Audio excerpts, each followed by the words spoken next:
शीतला माता की पूजन का विधान है।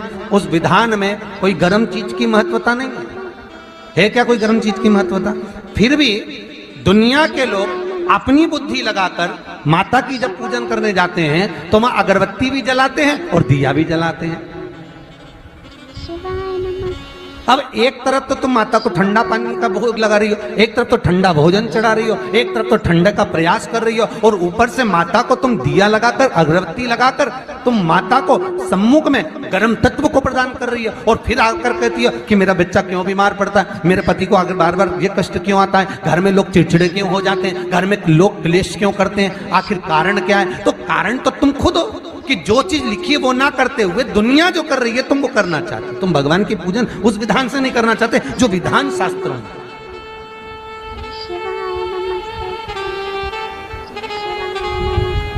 जो शास्त्रार्थ विधान कहता है।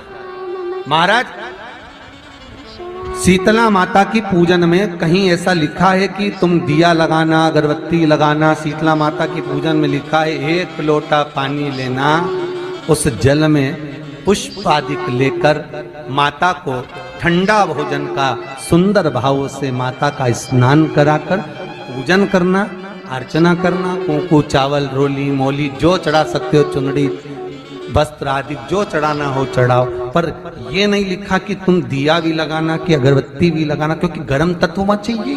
माता वो शीतल है, शीतला। और अगर तुम दिया लगा भी रहे हो, मान लो दिया अगर तुम लगा भी रहे हो तो उसके सम्मुख ना लगे, दूर, बहुत। शीतला माता की पूजन होती है ठंडे समय में, शीतल समय में। शीतला माता ने ये नहीं किया कि रोटी बना के उठो और थाली लेके लाइन में लग जाओ। तुम देखना शीतला माता की पूजन करने लोग जाते ना शीतला सप्तमी, शीतला अष्टमी पे, बस 11 बजे तक तो रोटी बनाती रहेगी, सामान बनाती रहेगी। 1-1.5 घंटा में ठंडा हुआ, 12:30 बजे उठ के सीधे लाइन में लग जाएगी, जल्दी से पूजन करके सो जाऊंगी, काम खत्म। शीतला माता ने भी सोच लिया बस तूने मुझे बेवकूफ बनाया, अब रुक जा तू। 11 बजे तक भोजन बनाया, 10 बजे तक भोजन बनाया, 1 बजे रात को लाइन में लग गई पूजन करने के लिए। 1 बजे रात को न जाने किसने पहला दी कि 1 बजे रात को लग जाओ लाइन में, सुबह तक पूजन करके अपने घर आ जाओ, फिर आराम से आके सो जाओ। अब इतनी जल्दी क्या है भगवान के पूजन की? माँ की पूजन करने जा रहे हो, माता से लाड़ लड़ाने जा रहे हो, अपनी माता से अपने दिल की बात कहने के लिए जा रहे हो, अपने स्नेह की बात कहने के लिए जा रहे हो, तो धीरे धीरे प्रेमवश आनंद से माता की आराधना शीतल समय में, ठंडे समय में। ठंडे समय का मतलब है भीतर से ठंडे होकर, अपने भीतर से ठंडे होकर। अब अपने भीतर तो ठंडा ही है ही नहीं ना, जल्दी जल्दी चलो। और आधी बहुत पतली खुशी है और और ये कितना बड़ा कपड़ा थाली पे ढाक ढुका के लाइन में खड़ी है शीतला माता। शीतला माता, या हाथ में लोटा या हाथ में थाली है। और इतनी देर में पड़ोसन निकल के बाजू में से जा रही थी और लोटा थोड़ा सा ढुल गया। अब यहाँ शीतला माता की पूजन करनी आई और ये हो गई चंद्र घंटा।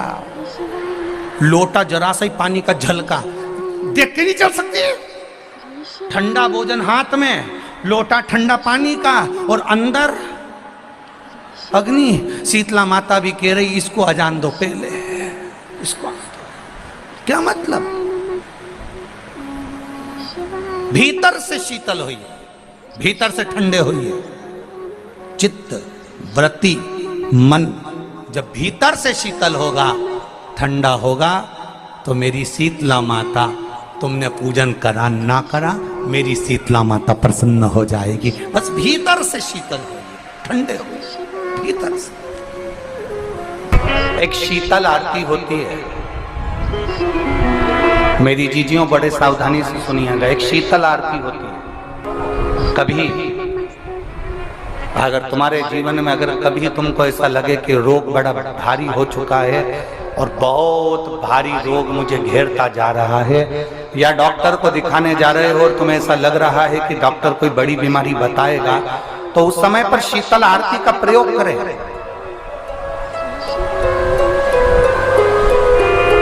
पुष्प हाथ की हथेली में रख लीजिए, एक पुष्प हाथ की हथेली में रख लीजिए। और यहां तक शास्त्र कहता है अगर हो सके तो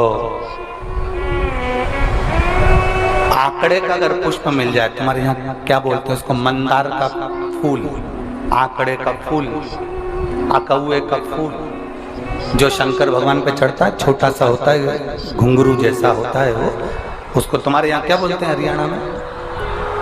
आग का ही पुष्प बोलते हैं। आग का पुष्प मिल जाए तो ज्यादा अच्छा है। अब उसमें चाहे सफेद हो, चाहे नीला हो, चाहे गुलाबी हो, जैसा भी हो, हाथ में रखने के बाद हाथ में एक लोटा जल, भगवान शंकर के शिवालय में जब आप प्रवेश करें और प्रवेश करते समय भगवान के सम्मुख में जब भगवान शंकर के साक्षी में जब पहुंचे, आपके सामने पूजन में कोई भी सामग्री नहीं है, आपके पास में न दिया है, न बाती है, न गर्भवती है, न चंदन है, न कपूर है, न कोई सामग्री है, केवल एक आंख का पुष्प और एक लोटा जल आपके पास में है। शिवालय में पहुंचकर शीतल आरती का प्रयोग करो। 11 बार भगवान शंकर के 11 रुद्रों का स्मरण कर जब 11 बार शंकर के शिवलिंग के ऊपर से नीचे तक वो कलश को जब घुमाया जाता है और घुमाने के बाद वो आग का जो पुष्प है वो अशोक सुंदरी वाली जगह पर समर्पित कर भगवान शंकर को जो जल चढ़ाया जाता है, जो जल समर्पित किया जाता है, डॉक्टर भले तुमसे कह रहा हो कि तुम्हें बड़ी बीमारी के चांस हैं, आप जाकर एक बार चेक कराना, तुम्हें वो बड़ी बीमारी निकलेगी ही नहीं, उस रोग से तुम मुक्त हो। इसको शीतल आरती का प्रयोग किया गया। ये शीतल आरती, इसको शीतल आरती कहा। शिव की प्राप्ति का, एक रोग से मुक्त होने का। अब आपसे कोई कहे कि ये शीतल आरती का प्रयोग सबसे पहले किसने करा, तो आपको ध्यान लगाना है इस प्रयोग को। सोमनाथ जी की कथा का स्मरण करिएगा, सोमेश्वर की कथा का स्मरण करिएगा। नीम के वृक्ष को स्वयं देवी का प्रतिबिंब माना जाता है। नीम के वृक्ष को स्वयं माता का प्रागट्य उत्सव माना जाता है।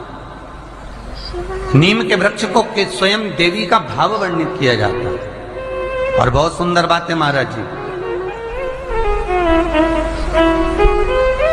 जिसके शरीर में माता निकल गई हो, दाने दाने पड़ गए हो, पूरे शरीर में बुखार भी बहुत तेज आ रहा हो और पूरे शरीर में माता जी निकल गई हो, एक लोटा पानी जिसके शरीर में माता जी निकली है उसके पास में रख दो और वो पानी उठाकर नीम के पेड़ में उस व्यक्ति के ऊपर से 7 बार उतार के नीम के पेड़ में डाल दो।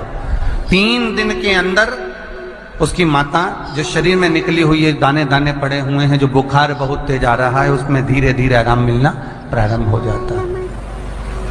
यहां तक शास्त्र कहता है कि किसी व्यक्ति को अचानक बहुत तेज बीमार आ गया, बहुत तेज बुखार आ गया, या एकदम,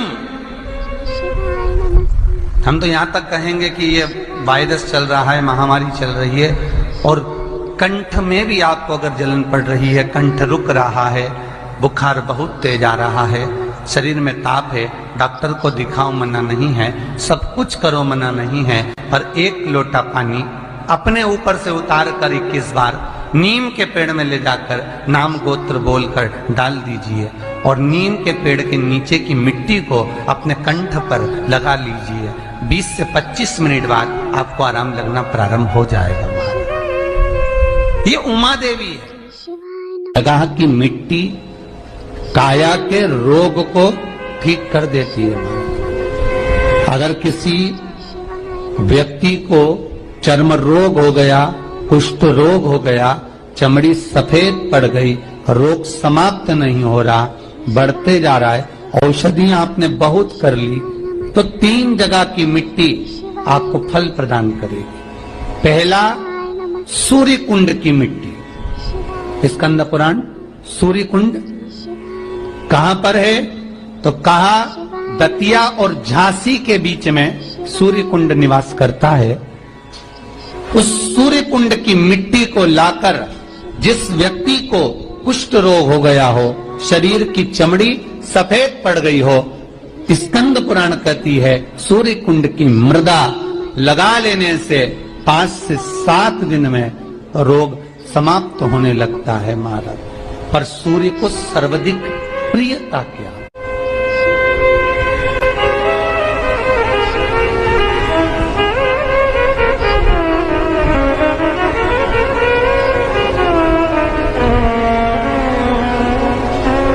सर्वाधिक प्रियता सूर्य को क्या? क्योंकि सूर्य तपता है, तो उस तपन को मिटाने के लिए सूर्य देवता के शरीर पर गाय का घृत मला जाता है। जैसे शनि को तेल लगाया जाता है, सूर्य को घृत मला जाता है। इसलिए सूर्य कुंड का एक नियम है कि सूर्य कुंड पर से अगर हम मिट्टी लेकर आते हैं, शरीर पर लगाने के बाद जब शरीर का चर्म रोग समाप्त हो जाए, सफेद चमड़ी अपने वापिस रंग में आ जाए, तब आप जितनी कामना कर आते हैं उतना घी उस सूर्य कुंड के पास में डालना पड़ता है। 1 किलो, 2 किलो, आधा किलो, 250 ग्राम, 25 ग्राम, 50 ग्राम, जो आपने कामना करी है उतना चढ़ाना पड़ता। पर वो घी गाय का होना चाहिए, और उस घी का प्रयोग कोई नहीं कर सकता, इसलिए गाय का होना चाहिए। और उस घी का प्रयोग कोई नहीं कर सकता, इसलिए आज भी स्कंद पुराण में तो केवल सूर्य कुंड का वर्णन है, घृत का वर्णन है, पर स्थान आज भी झांसी और दतिया के बीच में जो सूर्य कुंड विराजमान है, आज भी वहां पर कुंड के पास में एक घी का कुआं है जिसमें घी डाला जाता है, पर उस घी का प्रयोग कोई दुनिया का व्यक्ति नहीं कर सकता। जो करता है वो शरीर में फपोले पड़ जाते हैं और बाद में सड़कर मर जाता है।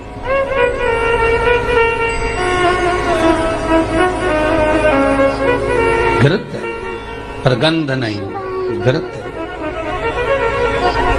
3 जगह की मृदा जीव को सुख का अनुभव कराती है। पहला सूर्य कुंड महाराज, दूसरा वर्णन करा है जिस स्थान पर गौ माता को बांधा गया हो और गाय अपने बछड़े को, बछिया को जन्म देती हो, उस स्थान पर उसकी मिट्टी, उसकी मृदा, उस जगह की रज, जब मकान का मुहूर्त होता है, दुकान खोली जाती है, दुकान बनाई जाती है, दुकान में कोई अग्नि का प्रवेश हो, उससे पहले